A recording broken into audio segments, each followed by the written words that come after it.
Hello and welcome back to Star Wars Forever. In this video I'm going to be talking about The Mandalorian Season 2. Spoilers ahead if you haven't caught up with Season 2 of The Mandalorian. I'm going to talk about every single episode in excruciating detail.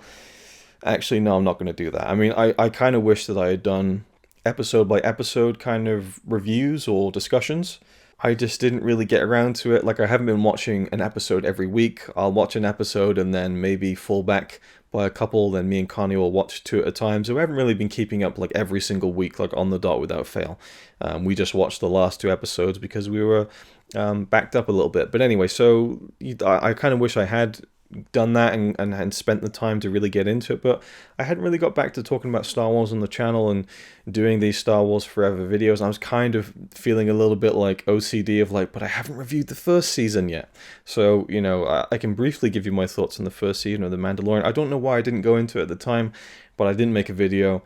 Didn't really publicly talk about what I thought about it, but I really enjoyed The Mandalorian. It was interesting to see the first ever live-action Star Wars show. It was really breaking new ground in that sense, and it made me think a lot about the Underworld show that George Lucas and Rick McCallum were producing and trying to get off the ground, and they just couldn't get. I don't think they can get like the financing or like the station or studio or whatever to kind of, you know, to air the thing.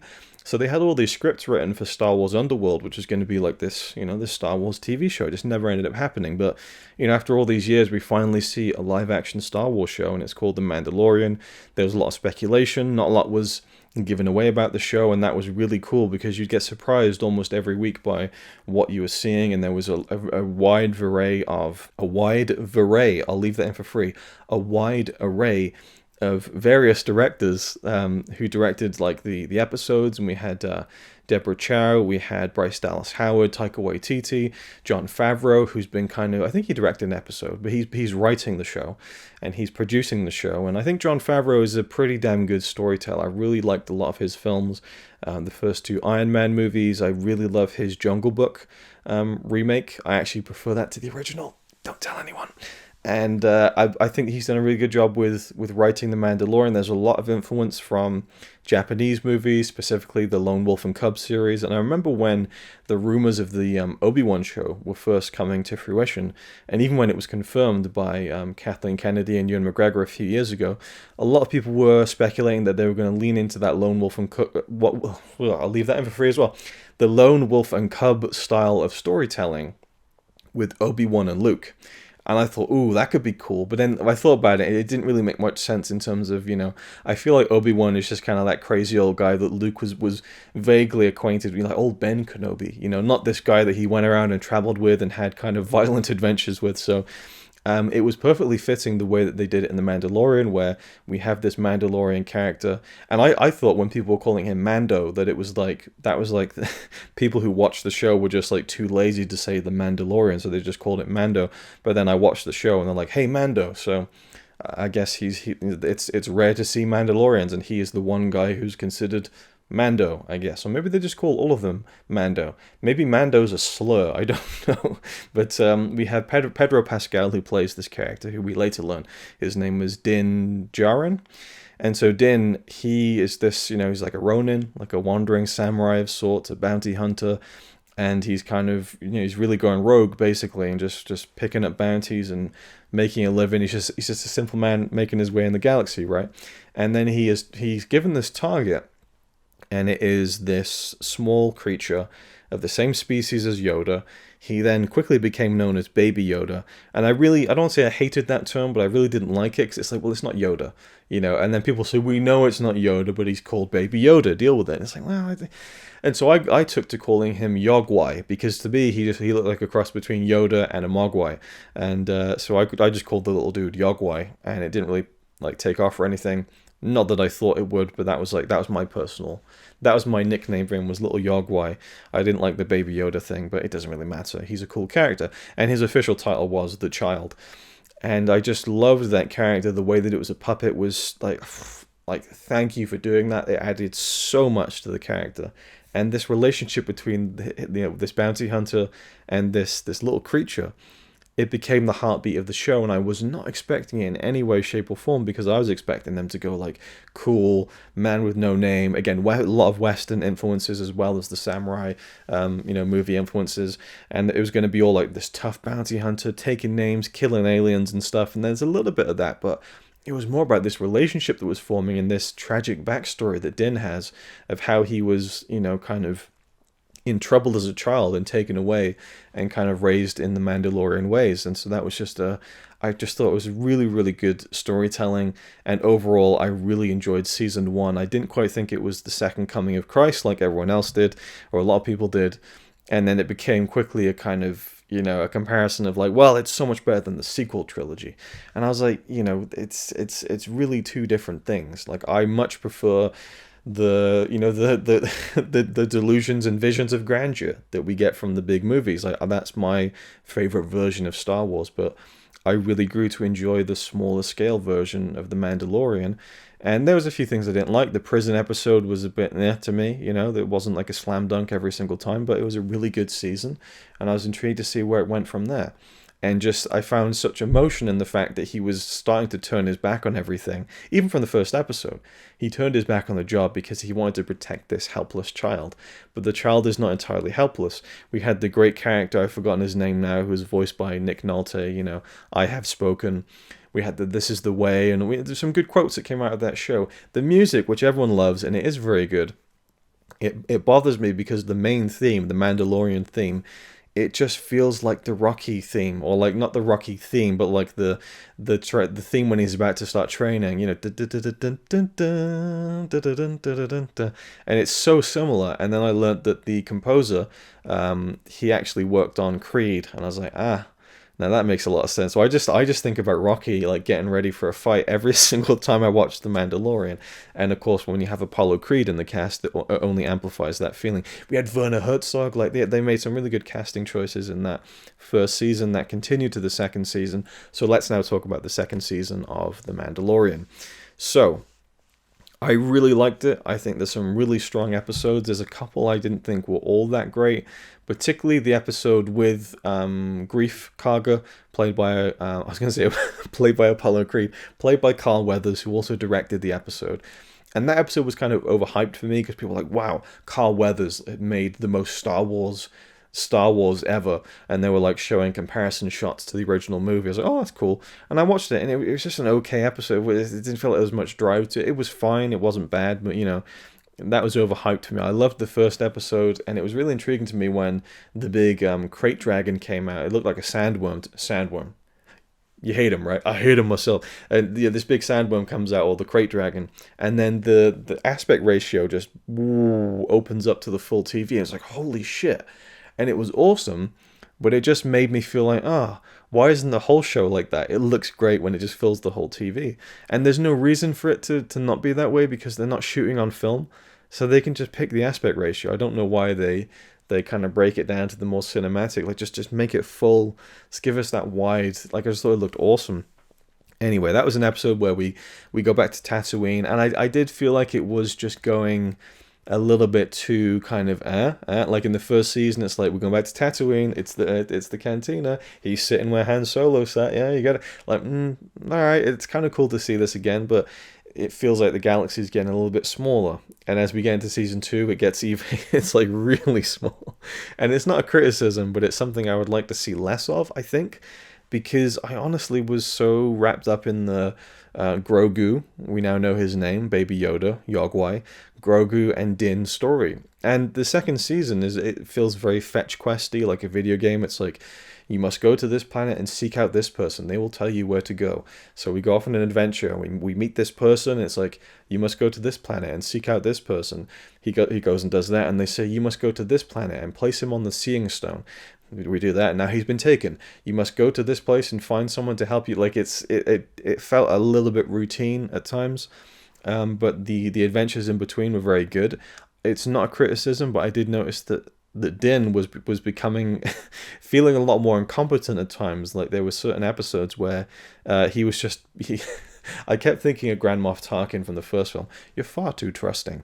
He would just trust the Quarrens, I think the race is called, on the ship, and they throw Grogu into the water and they try and eat him. Like, I just feel like he was far too trusting in some of these situations. But I like the fact that he's almost losing his edge because but then that doesn't make sense. It felt like he's losing his bounty hunter edge because he's becoming emotionally attached to this kid.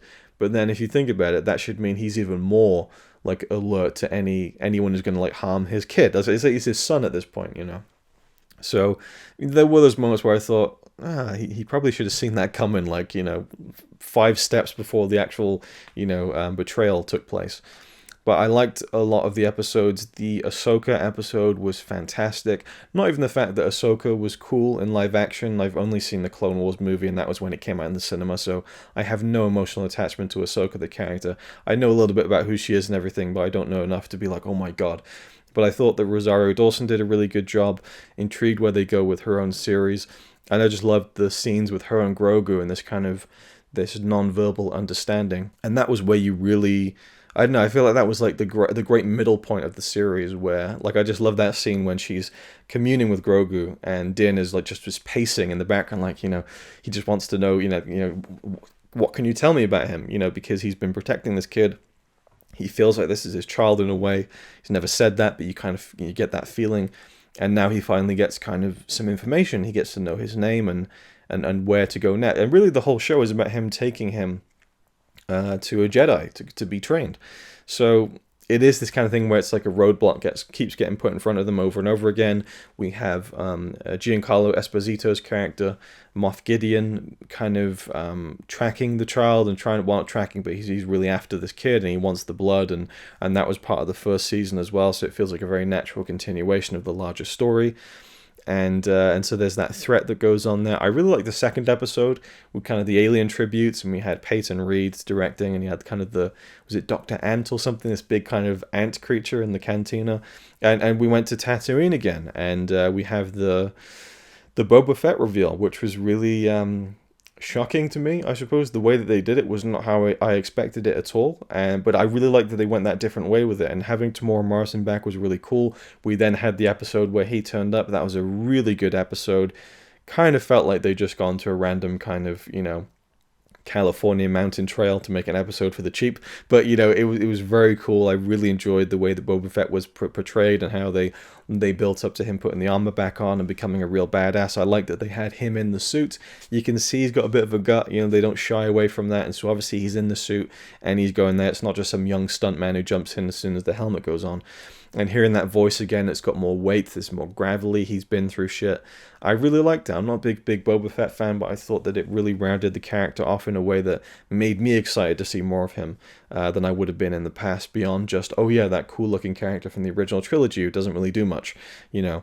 But there's a reason that people, you know, that there's a big fan base for that character, is because he does look fucking cool. And then so many other pieces of media have expanded his story, but I don't really dive into that. So for me, I just mainly watch the live action stuff and the, you know, that kind of content, it's cool for me to now become excited and invested in that character. And I was really intrigued by where they were going to take the Grogu situation in terms of going to that stone on the mountain and a Jedi perhaps sensing his presence and all this kind of stuff, which, you know, was paid off at the end of the season. We'll talk about that in just a second, because I have many thoughts about that final episode.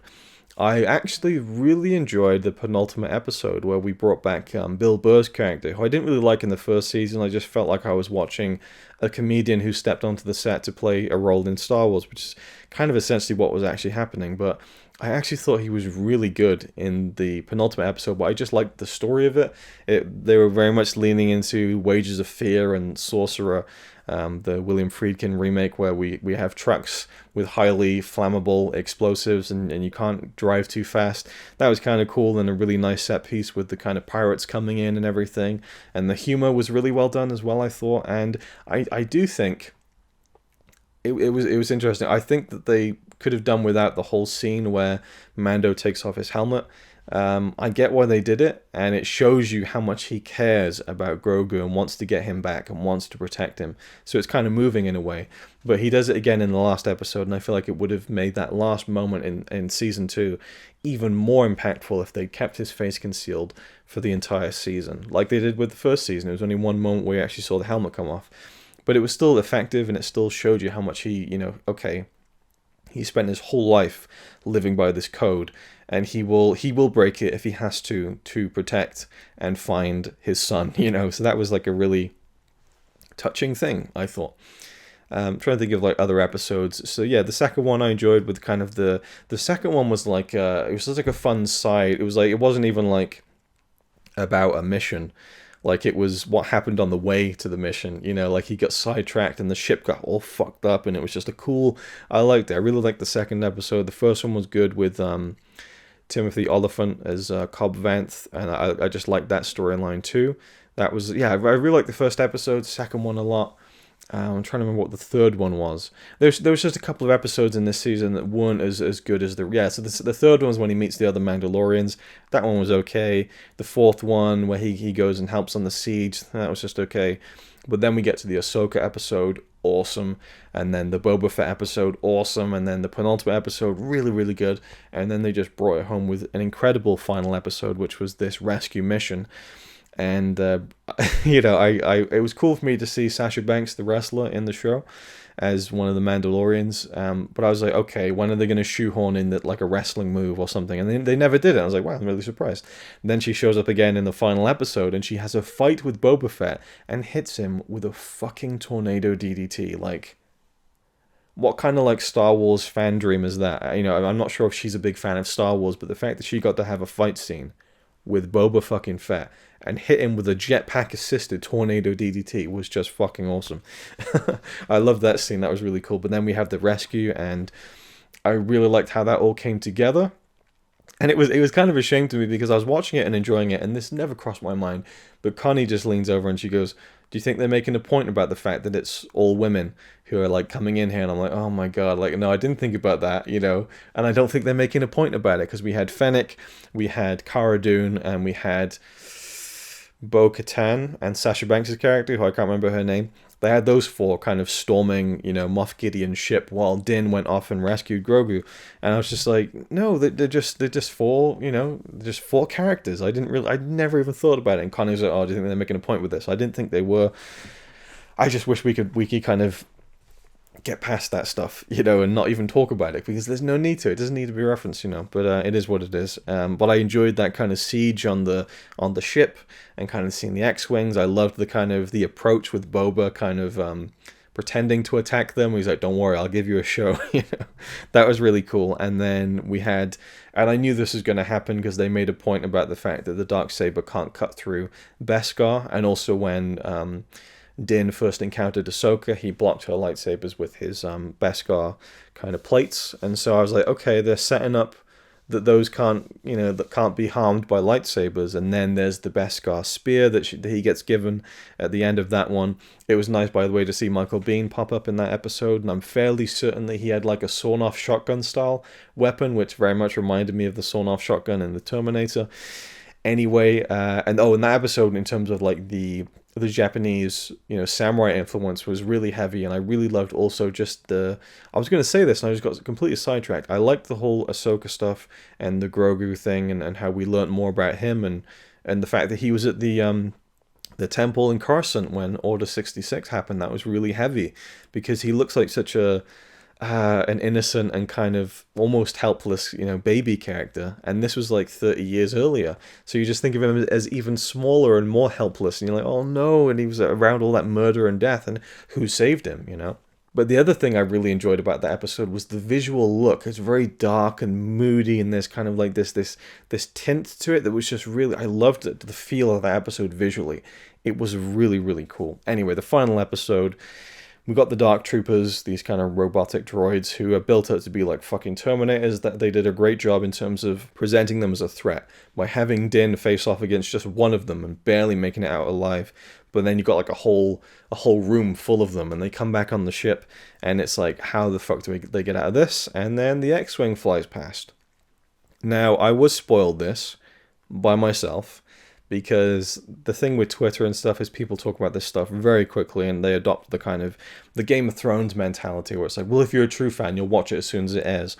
And it's like, well, I'm not going to stay up till 8 o'clock in the morning, or get up at 8 o'clock in the morning. For me, I work night shift, so to me it would be, you know, it's not quite as simple as getting up at that time in the morning, because that's pretty much, you know, a few hours after I go to bed. But regardless, I just felt like, okay, I'm going to just spoil myself, see what happens. And I skimmed through and I saw that Luke was in the episode. And I was fairly surprised to see him. Intrigued to see whether they recast him with a younger actor. And Sebastian Stan has been rumored and fan cast for many years. But they used technology, and it looked very much to me like deep fake technology, the kind of stuff where you see that they've spent years on stuff like young Leia and Grand Moff Tarkin and Rogue One, and it's really impressive, but at the same time doesn't quite work. There's things about it that don't quite fit. Like the Grand Moff Tarkin was amazing in the cinema, and every subsequent viewing it gets less impressive. The Leia has always been a bit wonky. It's kind of cool, but it's a little bit, ooh, And then we had young Luke and Leia in The Rise of Skywalker, which I thought was decent. Luke looked really good, but the fact that they used images and footage from Empire Strikes Back for a post Return of the Jedi Luke, it just didn't fit continuity wise, and then Leia looked really shaky. So and now fans have gone and they've redone, some of those scenes with deepfake technology, and it looks better. So I feel like it looks like they used deepfakes for Luke in The Mandalorian, and already within 5 days, someone online has put up their own deepfake of the deepfake, and it looks even better. It looks a lot more crisp and not as kind of fuzzy and blurry at times. Anyway, this was a big moment and a big scene. I have friends who were very emotional at this moment and were very, excited, and people loved the scene, and he comes in, he cuts down all of these droids and stuff, and people were saying they should have used the Force theme, but I liked how they didn't, because it was kind of holding back the surprise and making you feel like, is it? And it's like, the green saber, the gloved hand, it's Luke Skywalker, but it's one of those things where it's just, you don't expect it to happen. And I just love the way they built that up. And we have this kind of mirror of the hallway scene in Rogue One, which I really like. I don't love it as much as everyone else. I think it's more of a horrifying sequence than a cool one. But, there are parallels there. And I thought that was a cool way to kind of link back to Vader in a way. I'm not quite sure if I guess you do see him in Return of the Jedi force choking someone. But when Luke is just just choking until he crushes the droid, it felt very dark side to me. But it is a droid, and it doesn't really matter in that sense. But, you've had the comparison images of Luke holding the saber in the hallway, much like Vader was in Rogue One. It's very cool. I like the visual echoing. It's like poetry, it rhymes. Hopefully it'll work, So I like that a lot. And I also like that he looked different. The hairstyle was a little bit different. It wasn't just here he is in Empire Strikes Back. It felt a little bit like how Luke might look 5 years after Return of the Jedi. So I like that a lot. And of course, he beckons for Grogu to come across. His dialogues are very minimal because, of course, they don't want to do too much of that visual effects stuff. And that, to me, it was interesting because I wasn't emotional at seeing Luke again. I did have my heart in my chest a little bit because when I watched it as a full episode, because the build-up is so fucking great. Such a well-constructed episode in terms of the pacing and the action. But what really got me was the whole goodbye between Din and Grogu. When he takes the mask off. Because that wasn't me getting emotional, that was me suppressing a burp. Because Grogu has never seen his face. And, he wants his permission before he can go, which is really sweet. And he puts his hand up on the helmet. And the music is kind of, very kind of almost like childish and lullaby-esque and quiet and, respectful of the emotions of the moment. And then the music drops out completely. And we just hold. The hand comes up on the helmet, and then he slowly pulls it off. And it's just beautifully paced in terms of the music, how that was used, and dropping it out and giving that pause. And he pulls the helmet off, and he looks at him. They're looking at each other face to face, and Grogu just slowly puts his hand on his face, and he almost doesn't know how to react. And then he smiles, and it's this connection between the two. And he says, "Don't be afraid. It's time to go." And he puts him down, and Grogu's still holding onto his leg. And then R2 shows up, and that kind of distracts Grogu and kind of gives him it felt like sending your kid off to nursery for the first time.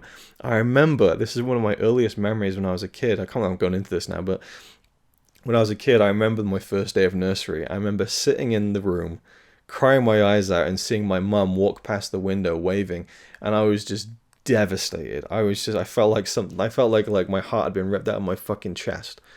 I also remember that by the end of the day, I didn't want to leave, and I was so excited about the whole thing. And it's like, you need to be pushed out as a kid, And obviously, Grogu is 50 years old, but he's still very childlike and babyish. And I really thought that was well done. He didn't just go over. He was like holding on, like, I don't know if I can do it. And then R2 shows up and it's like, oh, what's this? And it kind of, it's kind of like a nice ripping off the Band-Aid thing where he gets distracted and they take him away.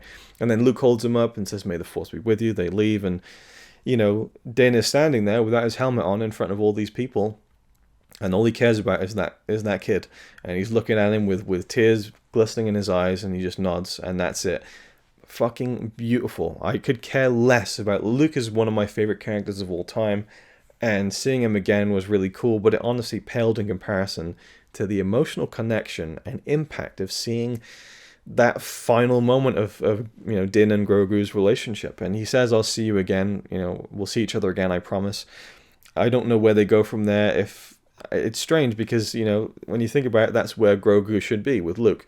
But it opens up so many questions. Like, okay, does Grogu get trained only to be fucking killed by Kylo Ren, which is fucking horrible? Or, do we see them cross paths again? Do we pick up Mandalorian Season 3 years down the line and Grogu is older and, trained? I don't know. I would love to see them together again. And it was, I felt like Season 2 was a nice, for the most part, seeing them together and kind of working together in a way, like that first episode where they go to the wrestling match, and where Grogu just turns down the door in his little pod and like shoots out and it felt very Baby Cart, Lone Wolf and Cub-esque in that moment. I liked seeing them off on adventures together, but it was ultimately about an end goal of giving him someone who could train him, because Din couldn't do that for him. And it's it felt very much like an analog for letting your kids go when they need to and letting them go off and live their life. Obviously he's experienced this whole kind of the 18 years of youth in a very short focused and concentrated period of time, but it was beautiful, I thought, and I loved that moment. And yeah, it was cool seeing Luke again. It was fun seeing him smash up some droids, but for me, where I love Luke is that kind of hero's journey in the original trilogy, the conflict and the fear and the struggle and the triumphant kind of, catharsis at the end. And then with the sequel trilogy, the taking him down to the very lowest step, like the very bottom of the barrel, and having him claw his way out at the end and reaching some kind of form of, enlightenment at the end and a redemption. That to me is so much more interesting than just a quick fight scene where he looks badass, And that's the thing where it's now become it's dug up all that old stuff. The wounds have been ripped wide open again, where it's even like John Glover, the actor John Glover, was tweeting about how The Mandalorian gave us the true Luke Skywalker. He even tweeted #NotMyLuke and was just moaning about The Last Jedi, how it didn't understand the character and Ryan didn't know what he was doing. And I'm like, how does like an actor, like a really good actor, John Glover, not understand character development? Or the fact that the Luke in The Mandalorian is like, a few years removed from Return of the Jedi, and the Luke in The Last Jedi is like 30 years removed from Return of the Jedi and has gone through severe, heavy trauma and something, like the darkest thing in his life, pretty much. Probably next to finding his aunt and uncle burning to a crisp or watching his father die in his hand. I mean, Luke is a fucked up character. The people who raised him get murdered and slaughtered, and he comes home to their burning corpses trying to claw their way out of the home. Then he goes off on this big adventure, finds out that the most evil man in the universe is his father, and he ends up half killing him and watching him die in his arms. And then he goes off and tries to train a new generation of Jedi, including his nephew, and then he realizes his nephew is going to be responsible for the deaths of billions of people, and he thinks, maybe I can stop it. Wait, no, of course I can't, because I could never do that. Oh, it's too late. He saw me. Fuck. Now I ruined everything. Now he's turned to the dark side. That's all my fault. I'm the problem. The Jedi are the problem. I'm just going to go and fucking live on an island and probably kill myself one. Like, this character has gone through so much. And then in The Last Jedi, he finds it within himself to accept the fact that failure is the greatest teacher, and that he can still come back and he can still make a difference and he can still embrace what he was, shirking off for so many years because he was afraid, right? And that is such a great character arc and such a conflicted, series of events. Mandalorian is 2 minutes of him coming in and cutting up some droids and saying, may the Force be with you. Talent without training is nothing. That's literally it. And people are saying that that 2-minute scene is like better than anything in the sequel trilogy, and it's better character development than the sequel. It's like there's no development. It's a cool cameo, you know. It doesn't really explore the character or anything. It was cool. I liked it. I think you can like both, and neither, conflict with the other. But it's just funny how that keeps dragging up all that shit, and I keep seeing the same thing on the internet every single day. But he tried to kill his nephew. Point me in the direction of the scene where Luke actively attempted to murder Ben Solo. I'll wait, because you can't find it, because it never happened. And they just don't seem to understand. Another thing I saw on Twitter a few days ago was, with the sequel trilogy, there was nothing narratively to tell us why Luke had changed. And I'm just like, I love the internet. These fucking people. Nothing narratively. Okay. So not the fact that, in The Force Awakens, he is completely gone. And we hear the backstory from Han saying that there was a pupil of his who turned to evil and destroyed everything, and Luke felt responsible. Oh, nothing narratively to suggest why. It's all there if you just fucking listen with your ears, and you'll understand what's going on. Even to the point of just seeing the fucking defeat and the hurt and the guilt and the regret like glistening in Mark Hamill's eyes in every fucking frame of The Last Jedi is enough to tell you the story without even being told anything, but you get all that exposition anyway. And anyway, I had to rant about that because I just thought, as soon as I saw it, I thought, here we go. Now we're going to get the whole not my Luke bullshit, and just like clockwork, here it comes, even from established actors in the industry. It's just, it's intriguing, but I liked it. I thought it was cool. I do think, though, the galaxy is getting real small now. Like, can we just open that up a little bit? Like, I mean, the Ahsoka stuff and all that's things, those are elements and characters that I'm not entirely familiar with, so it's not like I was, it didn't feel fan servicey to me because I'm not a fan of that stuff. Maybe people feel differently, but as far as I'm aware, the Clone Wars fans are very happy with those connections. And it's nice to see that this series is bringing things from the original trilogy, which it's kind of set nearby, but also a lot of prequel stuff. I like the melding of those two worlds, and it would be intriguing to see if the sequel trilogy in some way, shape or form comes into that. But again, I would like to see more just original stuff, not going to Tatooine all the time, and just branching out a bit. I think that would be good, and I think that they know how to do it, and they've been doing it. Look at the Nick Nolte character in the first season. They're able, and Grogu in general, Din in general, I think he's a really great character. So that they can do it, just as long as they don't lean on it too much, and it becomes, you're expecting a big reveal in every episode, and I don't think that's fair to the show, if that makes sense. But yeah, I'm looking forward to more, and seeing where it goes, and if we see Grogu again, and I mean, the show's called The Mandalorian, but I would like to see him again. I'd be intrigued to see where the hell they're taking this, but it's exciting to not know where it's going, and to know that there's more to come. And one last thing that I thought was funny was a friend of mine on Facebook was saying how much he loved The Mandalorian. I thought it was great, and it just shows you how terrible the sequel trilogy is. He's saying because unlike the sequel trilogy, he felt like Rogue One and The Mandalorian, more than anything of the new movies and shows, they feel the most like the original trilogy. And I just wanted to scream, when's it set though? When is it set? During the original trilogy. Just make those kind of qualms make sense.